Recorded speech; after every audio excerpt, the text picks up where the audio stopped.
하나님 말씀 보겠습니다. 신약 성경 야고보서 4장 13절부터 17절까지 제가 낭독하겠습니다. 374페이지입니다.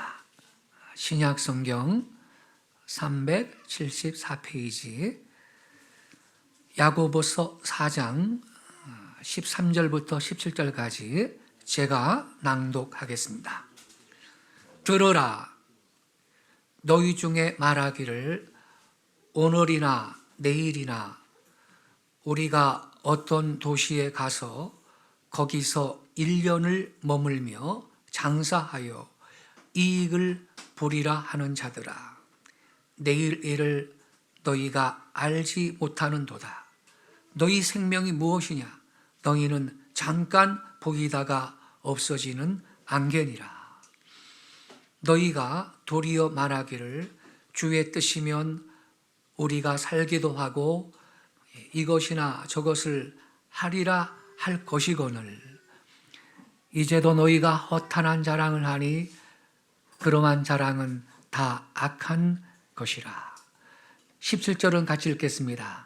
그러므로 사람이 선을 행할 줄 알고도 행하지 아니하면 죄니라. 아멘. 우리 교회에서 한동안 협동 목사님으로 섬기셨고 또 알리랑 코리아의 운영위원으로 장기간 동력하신 세매 장막 대표 손혜성 목사님이 지난 금요일 밤 10시 40분쯤 별세하셨습니다.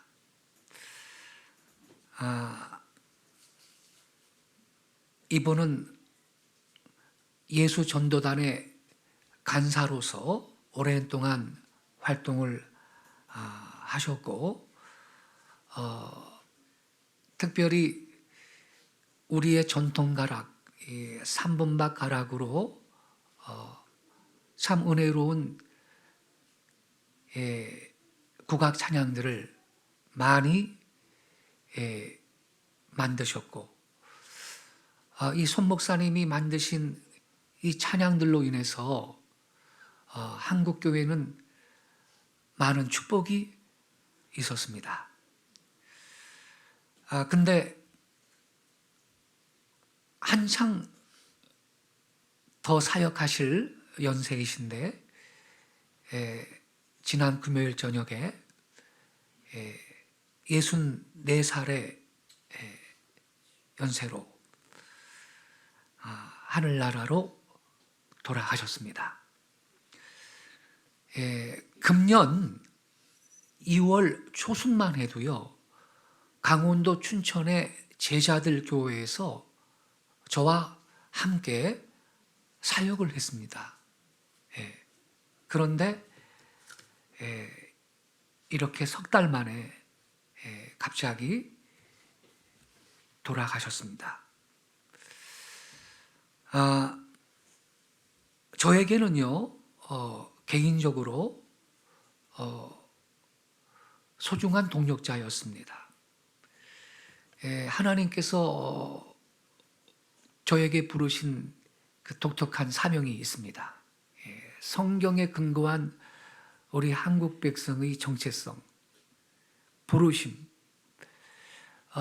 이것을 가르치고 선포하도록 부르셨는데 저에게는 많은 동지들이 있습니다.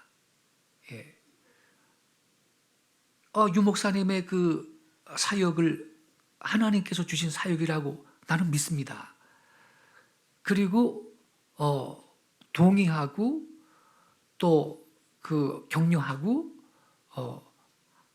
뜻을 같이 하는 그러한 분들이 있습니다. 전국적으로, 해외에도 저에게 동지들이 많이 있습니다. 그분들을 인해서 감사해요. 그러나 동지는 많이 있지만 함께 싸우는 전우는 얼마 없습니다. 손혜수 목사님은 저에게 있어서 우리 민족의 정체성과 부르심을 같이 선포하고 함께 싸우는 전우였습니다.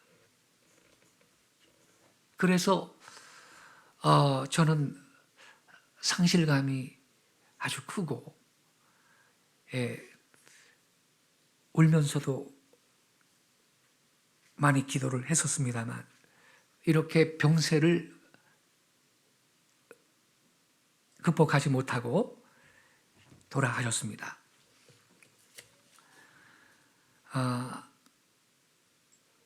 아들 성민이가 우리 교회 청년부 한 지체로서 교회를 또 잘 섬기고 있고, 또 예배 시간에 건반 연주로도 섬기고 있죠. 성민이가 한 말이 있어요. 그 아버지 손혜수 목사님이 이런 말을 했다는 거예요. 그 요단강 건너편에 예수님이 서 계시는데 자기가 뒤도 돌아보지 않고 강을 달려가서 예수님 향하여 예수님 품으로 뛰어가더라. 이걸 그림으로 본 거예요. 그러니까 손 목사님은 투병 중에 주님 계신 하늘나라로 갈 것을 이미 그 환상을 통해서 인식을 하셨던 거죠. 근데 또 특별한 간증이 있어요. 지난 금요일, 우리 금요일마다 이 심야 기도회로 모이잖아요. 예? 우리는 금요일 날 8시 30분에 모입니다. 예. 지난 금요일 날 우리 8시 30분에 모여서 이제 찬양하고, 그리고 이 말씀을 들어가기 전에 우리가 듣기 전에 중보기도부터 먼저 하거든요. 그리고 설교 끝난 다음에 개인 기도하는 시간을 갖는데, 손혜수 목사님이 위독하시다 그러니까 손혜수 목사님 치유를 위해서 우리가 통성으로 합심하고 기도했다고요. 예. 우리는 그날 저녁에 돌아가실 줄은 몰랐죠. 예. 치유를 위해서 합심해 기도했는데 집사님 한 분이 그때 환상을 본 거예요. 저한테 문자 보내줬어요. 문자. 손혜수 목사님이 하얀 두루마기를 입고 하얀 고무신을 신고 천사들과 제사장들과 하나님께 찬양하며 춤을 추며 노래하며 경배하는 것을 환상 가운데 내가 봤습니다. 할렐루야. 예.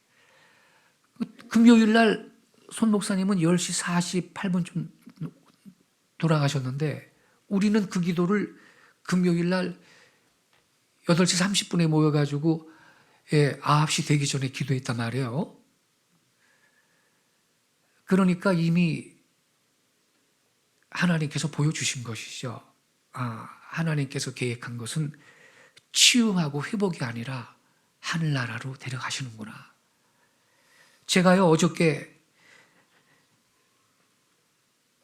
장례식장 가서 우리 성도들과 그리고 아리랑 코리아의 많은 지체들 한 20명 가까이 모여서 조문을 하고 예배드리고 나서 이 이야기를 가족들한테 해줬어요. 큰딸이 막 울면서 그 이야기를 듣는 거예요. 예. 올해 손혜수 목사님이 하나님의 목적을 위해서 한 생애 동안 귀하게 쓰임 받으셨고 이제 본향으로 들어가셔서 주님과 함께 천국에서 안식을 누리고 있는 줄로 믿습니다. 예. 근데 아까 제가 말씀드렸지만 이렇게 갑작스럽게 천국 갈 줄 누가 알았느냐고요. 예. 그런 거로 우리는요, 내일 일을 자랑하지 말고 하루하루 주님의 인도를 구하며 내 삶을 향한 하나님의 뜻을 찾으면서 주님과 함께 동행하는 삶을 살아야 될 줄로 믿습니다. 또 언제든지 주님이 나를 부르시면 세상에 있는 모든 걸 다 내려두고 우린 가야 돼요. 우리도 요단강 건너 가야 된다고요. 그런 거로 세상 것에 너무 집착해서 살고자 하는 생각을 버릴 수 있기를 바랍니다.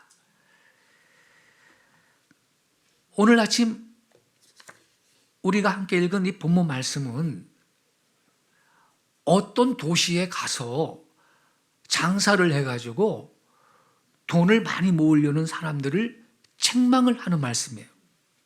그들은 어떤 도시에 가서 사업하면 이익을 많이 남길 수 있을 것이라고 예상을 해서 1년간 머물면서 타지에 가서 장사를 하겠노라 계획을 했습니다. 물론 일을 열심히 해서 돈 벌고 이익을 남기는 것 자체를 죄라고 할 수는 없죠. 그런데 왜 책망을 받았습니까?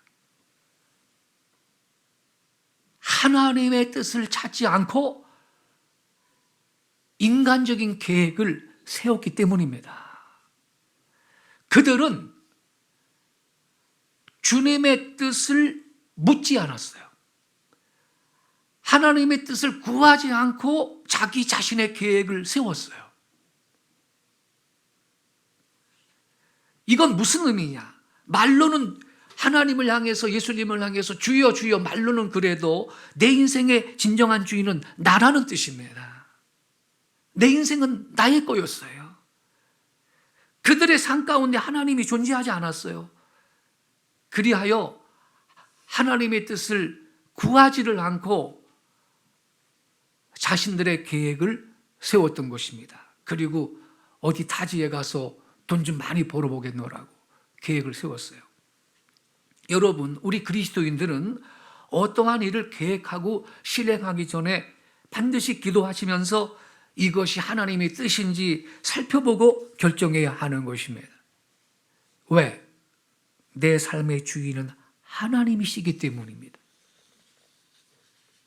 그리고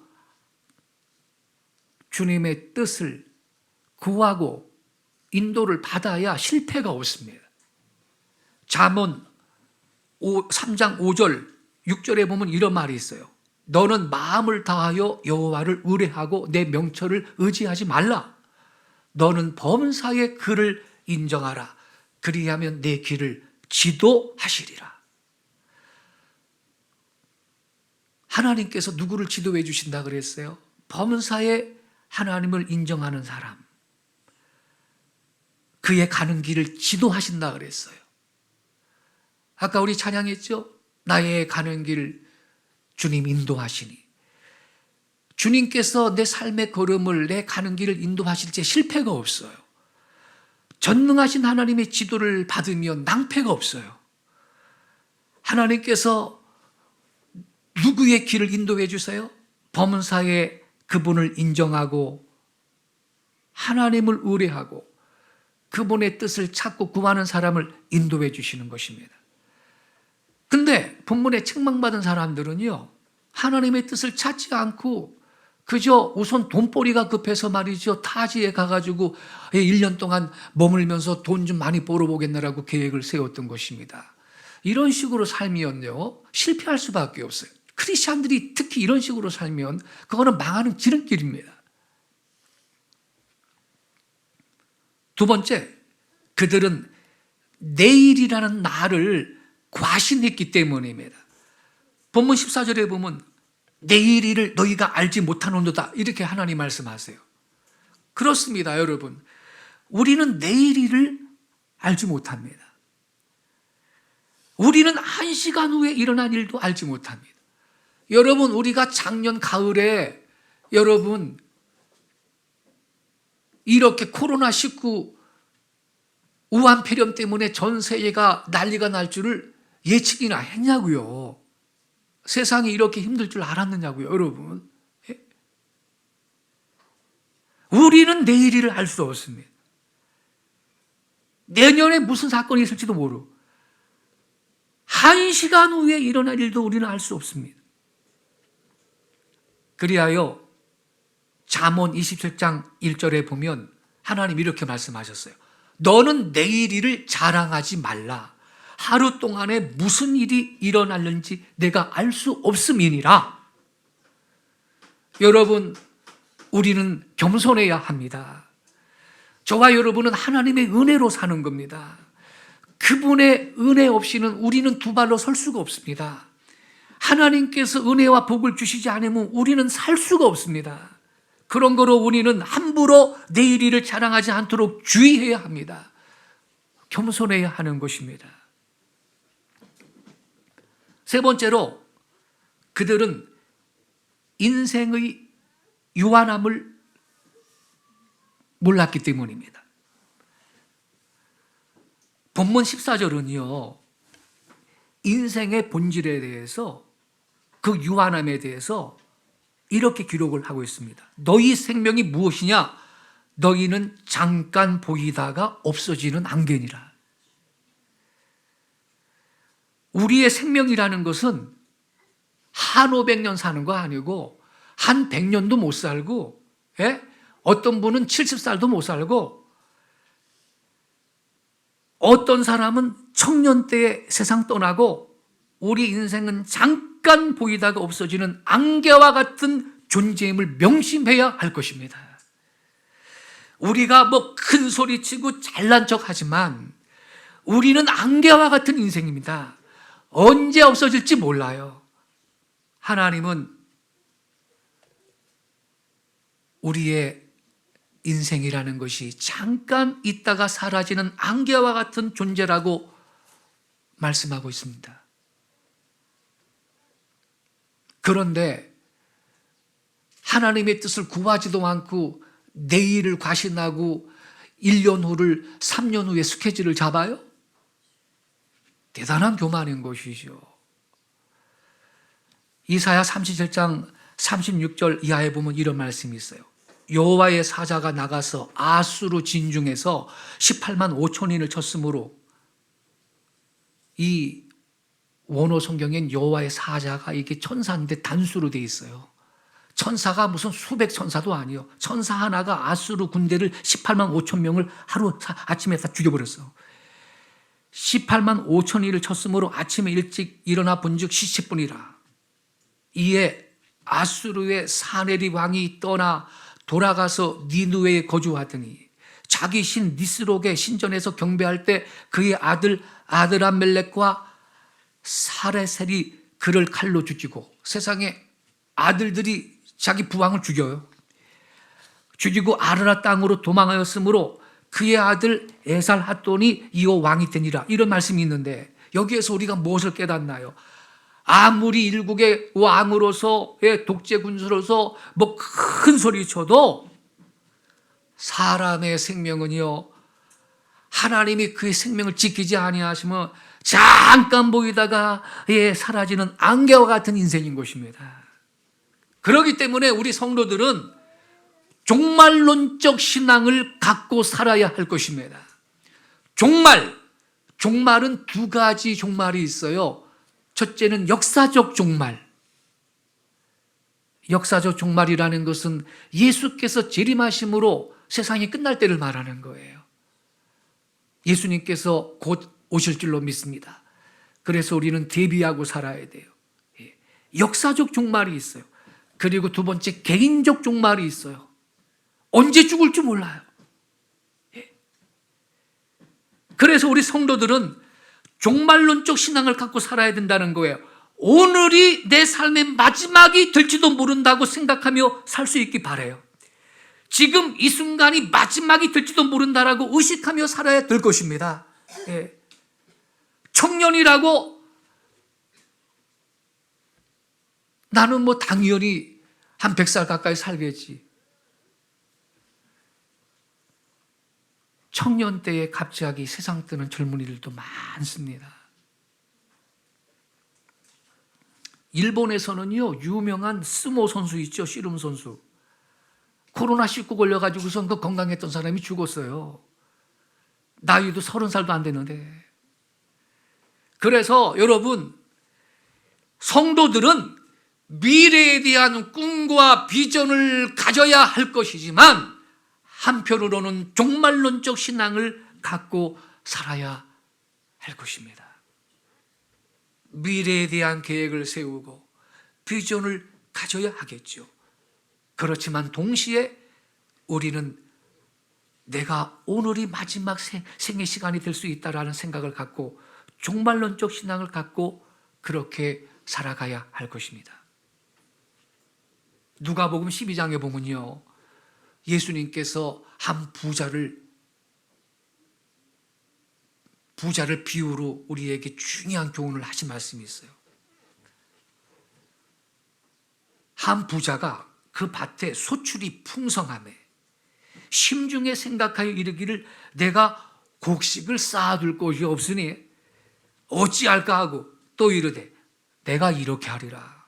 내 곡간을 헐고 더 크게 짓고 내 모든 곡식과 물건을 거기 쌓아두리라.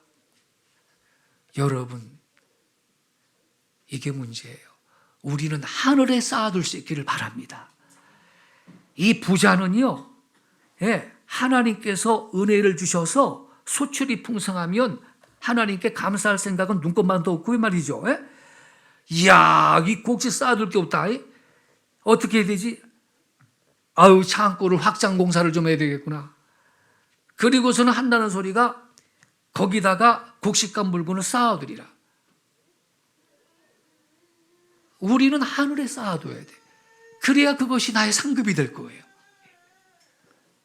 그리고 이렇게 말해요. 이 부자가 뭐라 그러냐면요, 또 내가 내 영혼에게 이르되 영혼아 여러 해 쓸 물건을 많이 쌓아두었으니 평안히 쉬고 먹고 마시고 즐거워하자 하리라 하되 하나님은 이러시되 어리석은 자야 오늘 밤 이 부자는 여러 해 쓸 것을 많이 쌓아두었으니까 여러 해 운운하면서 이제 내 영혼아 쉬자 먹자 마시자 즐기자 이렇게 자기 영혼을 향해서 선포를 하고 있는데 하나님은 여러 해 좋아하지 마라. 투나잇이에요. 오늘 밤 네 영혼을 도로 찾으리니 그러면 내 준비한 것이 누구 것이 되겠느냐 하셨으니 자기를 위하여 재물을 쌓아두고 하나님께 대하여 부여하지 못한 자가 이와 같으니라.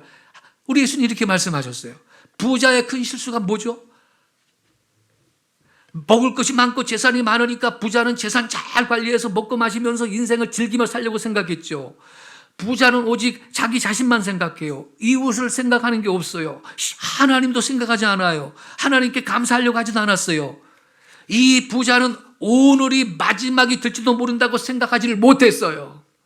만약에 오늘이 부자에게 마지막이라면 부자는 쌓아놓고 죽을 수밖에 없는 것이죠. 사람들은요, 항상 오늘이 마지막이 될지도 모른다고 생각하며 살아야 됩니다. 오늘이 마지막이라면 어떻게 할 것인가를 생각하며 살 수 있어야 할 것입니다.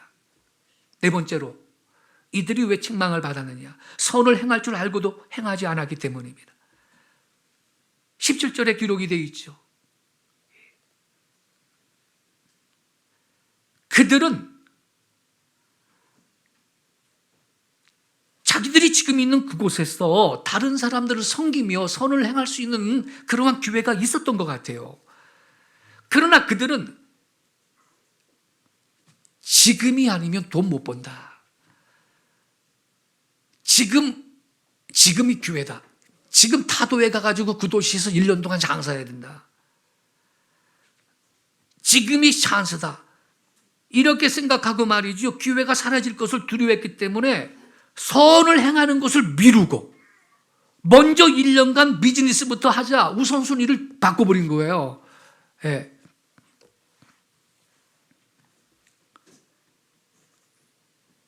그들은 선한 일을 위해서 부르신 하나님의 부르심을 저버렸어요. 그리고 자신의 야망과 성공을 위해서 다름질을 했습니다.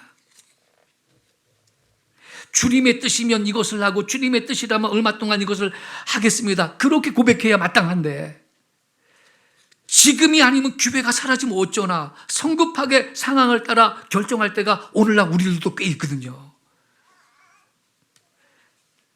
지금 이 일을 누구와 얼마 동안 동업을 하면서 어떤 실적을 내야 되겠다. 그 돈을 얼만큼 내가 벌어놔야 되겠다. 이러한 것들이 다 허탄한 자락이며 자기 신뢰인 거예요. 자기 신뢰. 내 힘으로 내 마음대로 내가 계획한 대로 무엇을 이룰 수 있다라고 생각하는 이것이 곧 교만이며 악한 것인 것입니다. 내 직업과 일들은 하나님께 영광 돌리고 사람들을 섬기기 위해서 존재하는 겁니다. 하나님께 영광 돌리는 삶이 되기를 바랍니다. 마무리하겠습니다. 본문 14절에 너희 인생이 무엇이냐 너희는 잠깐 보이다가 없어지는 안개니라. 이 구절이 오늘 말씀의 요절입니다. 너희 인생이 무엇이냐 너희는 잠깐 보이다가 없어지는 안개다. 구약 성경 이사야 40장 6절 7절에는 유사한 말씀이 있어요.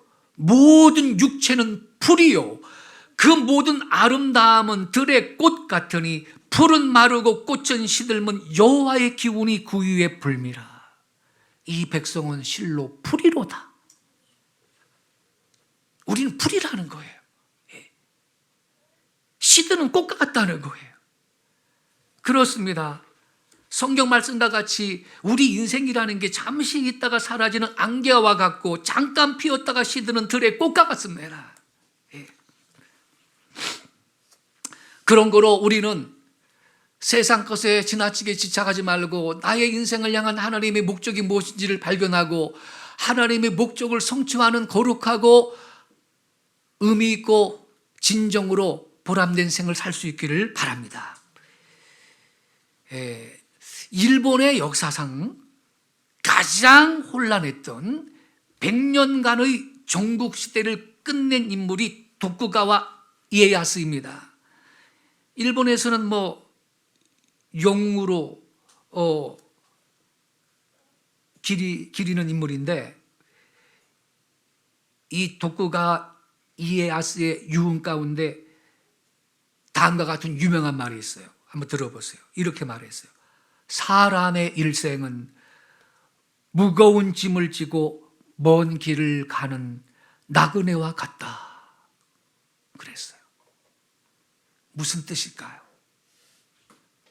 여러분, 무거운 짐을 지고요. 가만히 그냥 있기만 해도 힘들어요. 무거운 짐을 지고. 근데 그 무거운 짐을 지고 먼 길을 가고 있다면 얼마나 더 힘들겠어요. 근데 그게 우리 사람의 일생이라는 거예요.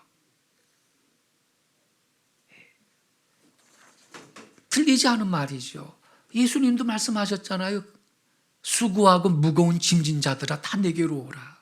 우리 인생이 그렇게 수고하고 무거운 짐을 지고 이 먼 길을 가는 나그네와 같은 인생이니까 우리 예수님이 수고하고 무거운 짐진 자들아 너희들은 다 수고하고 무거운 짐 진진 인생이라는 거예요. 다 내게로 오라 내가 너를 쉬게 하리라.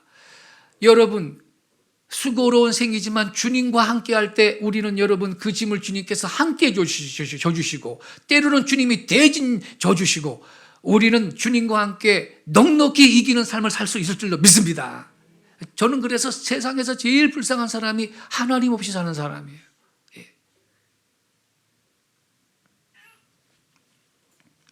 근데 또 뭐라 그랬냐면요. 마지막 구절이 사람의 일생은 무거운 짐을 지고 먼 길을 가는 나그네와 같다. 여러분, 나그네와 같다 그랬잖아요. 우리 인생은 나그네와 같지요. 베드로 사도도 나그네와 해인 같은 너희를 권하노니 이렇게 말씀했어요. 우리 인생은요. 마치 나그네가 여관에 들려서 하룻밤 묵고 그 다음날 아침에 체크아웃하고 딴 데로 다시 이동하는 나그네와 같은 인생이고요. 그렇다면 우리의 본향은 어디입니까? 하늘나라인 줄로 믿습니다. 저 본향 하늘나라를 우리가 사모하고 하루하루 주님과 동행할 수 있게 바라요. 어렸을 때 지금이야 뭐 골목을 자동차들이 다 주차를 하고 차지하고 있지만 우리 어렸을 때는 동네 골목이 다 애들 놀이터지요. 그리고 그땐 컴퓨터도 없어서 게임 같은 것도 못하고 바깥에서 돌 갖고 집어 던지고 놀고 그 고무줄 놀이하고 놀고 여자애들은 또 땅 따먹기 해봤어요? 땅 따먹기? 그물 거가면서 땅 따먹기 하고 그거 가지고서는 또 싸워도 다 말싸움도 하고 다투고 그러는데 그렇게 시간 가는 줄 모르고 이 동무들하고 놀다가 저녁에 해가 서쪽해지고 굴뚝에서 저녁 밥 짓는 연기가 모락모락 나기 시작하고 점점 어두워지면 엄마가 부르잖아요. 아무개야, 철수야, 들어와라, 밥 먹으러 들어와라. 그러면요, 땅 따먹기 하다가 싸우고 친구랑 말이죠. 뭐 네 땅이니 내 땅이니 그러고 안만 그러다가 엄마가 들어와라. 그러면 다 놔두고 가는 거예요. 오늘날 우리들도 여러분이요, 하나님께서 그만 살고 와라. 그러면 다 놔두고 가는 거예요. 우리는요, 나그네와 같은 인생을 살고 있는 겁니다. 그런 거로 우리는 하루하루 주와 동행하면서 주님의 영광을 위해서 하나님의 목적을 이루는 거룩한 삶을 살 수 있는 우리 모두가 되시기를 예수님의 이름으로 축원합니다. 기도하겠습니다. 아버지 하나님, 우리의 생애라는 것은 신속히 날아가는 생애, 잠깐 있다가 사라지는 안개와 같은 존재가 우리 인생임을 성경은 가르쳐주고 있사온즉 잠깐 있다 사라질 세상 것들에 지나치게 집착하지 말고 영원한 하늘나라의 상급을 쌓아두며 하나님의 목적을 이루는 삶을 한 생애 동안 우리 모두도 손에서 목사님처럼 그렇게 살아가기를 원합니다. 주여, 주님을 배제하고 내일 일을 자랑한 적이 많이 있었음을 회개합니다. 하나님의 뜻을 구하지 않고 내일 일을, 내년 일을 계획하고 자랑한 적이 있었음을 회개하고 돌이킵니다. 이제 범사에 하나님을 인정하고 오늘 하루하루를 주님의 영광을 위한 하나님의 목적을 이루기 위한 기완종으로 살아가는 저희들이 되게 해주옵소서. 이 시간에 이 말씀 붙들고 우리 먼저 회개했으면 좋겠어요. 주님을 깊이 주의 뜻을 구하지 않고 내일 일을, 내년 일을 계획하고 자랑한 적이 있다면 주님, 그것이 허탄한 자랑임을 고백합니다. 회개합니다. 이제 내 인생, 앞으로 남은 내 인생 하나님의 목적을 이루는 삶을 살아가기를 원합니다. 하늘의 상급을 쌓아놓고 살아가기 원합니다. 그런 위대한 생을 살 수 있도록 주님, 내 생의 걸음을 한 걸음 한 걸음 인도하여 주옵소서. 우리 다 같이 조용히 주여 한 번만 외치고 기도하겠습니다. 주여.